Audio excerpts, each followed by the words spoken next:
Hi everyone, today we will talk about how to fix Facebook friend requests. To know how to fix or how to solve Facebook friend requests, you should just go to settings like this. You will click. After that, in this page, you will go to apps, default apps app settings. When you will see this list, you will go down to find the application of Facebook and you will enter. Then in this page you will go to click force stop.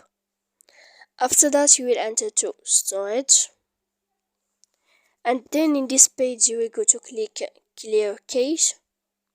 Then you will go to click clear data, and after all that you can turn off your Wi-Fi. So please don't forget to support us by like and subscribe. See you next time in another video.